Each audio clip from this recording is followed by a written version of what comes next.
राधे राधे दोस्तों। भाद्रपद मास के शुक्ल पक्ष की द्वादशी को वामन द्वादशी के रूप में मनाया जाता है। इस वर्ष वामन जयंती 15 सितंबर 2024 को मनाई जाएगी। धर्म ग्रंथों के अनुसार इसी शुभ तिथि को श्रवण नक्षत्र के अभिजीत मुहूर्त में भगवान श्री विष्णु ने एक अन्य रूप भगवान वामन का अवतार लिया था। इस दिन प्रातःकाल भक्त श्री हरि का स्मरण करते हुए नियम अनुसार विधि विधान के साथ पूजा कर्म करते हैं। इस शुभ दिन में सभी मंदिरों में विशेष पूजा का आयोजन किया जाता है। भगवान श्री विष्णु जी का स्मरण करते हुए उनके अवतारों एवं लीलाओं का श्रवण होता है। विभिन्न स्थानों पर भागवत कथा का पाठ किया जाता है तथा वामन अवतार की कथा सुनी एवं सुनाई जाती है। इस पर्व के अवसर पर भगवान वामन का पंचोपचार अथवा खड़ोपचार पूजन करने के पश्चात चावल, दही इत्यादि वस्तुओं का दान करना उत्तम माना गया है। संध्या समय व्रती भगवान वामन का पूजन करना चाहिए और व्रत कथा सुननी चाहिए तथा समस्त परिवार वालों को भगवान का प्रसाद ग्रहण करना चाहिए। इस दिन व्रत एवं पूजन करने से भगवान वामन प्रसन्न होते हैं और भक्तों की समस्त मनोकामनाओं को पूर्ण करते हैं। वामन द्वादशी की पौराणिक कथा के अनुसार वामन अवतार भगवान विष्णु का महत्वपूर्ण अवतार माना जाता है। श्रीमद् भागवत पुराण में वामन अवतार का उल्लेख मिलता है। वामन अवतार कथा के अनुसार देव और दैत्यों के युद्ध में देव पराजित होने लगते हैं।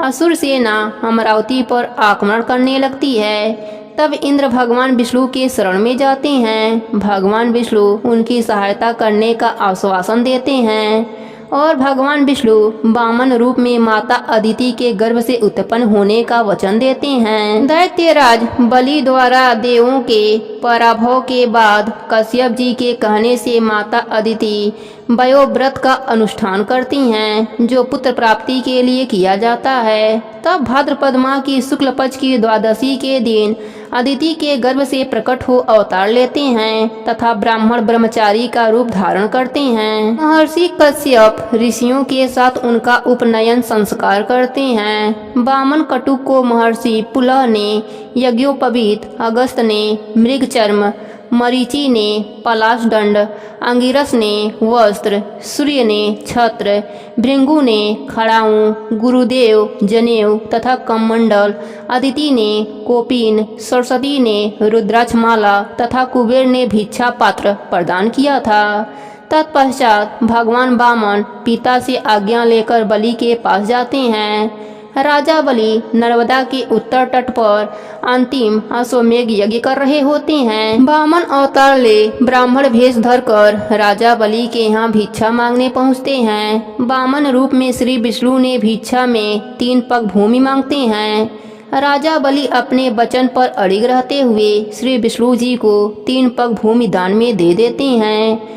वामन रूप में भगवान ने एक पग में स्वर्ग लोक को और दूसरे पग में पृथ्वी लोक को नाप लिया और अभी तीसरा पैर रखना शेष था। ऐसे में राजा बलि अपना वचन निभाते हुए अपना सिर भगवान के आगे रख देते हैं और वामन भगवान के पैर रखते ही राजा बलि परलोक पहुंच जाते हैं। बलि के द्वारा वचन का पालन करने पर भगवान विष्णु अत्यंत प्रसन्न होते हैं और बलि को पाताल लोक का स्वामी बना देते हैं। इस तरह भगवान वामन देवताओं की सहायता कर उन्हें पुनः स्वर्गलोक का अधिकारी बना देते हैं। धार्मिक मान्यताओं के अनुसार अगर इस दिन श्रावण नक्षत्र हो तो इस व्रत का महत्ता और भी बढ़ जाता है। भक्तों को इस दिन उपवास करके वामन भगवान की स्वर्ण प्रतिमा बनवाकर पंचोपचार सहित उनकी पूजा करनी चाहिए। जो भक्ति श्रद्धा एवं भक्ति पूर्वक वामन भगवान की पूजा करते हैं, वामन भगवान उनको सभी कष्टों से उसी प्रकार मुक्ति दिलाते हैं जैसे उन्होंने देवताओं को राजा बलि के कष्ट से मुक्त किया था।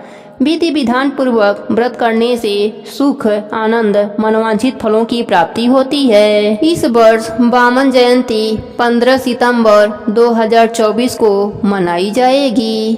प्रेम से बोलिए वामन भगवान की जय हो।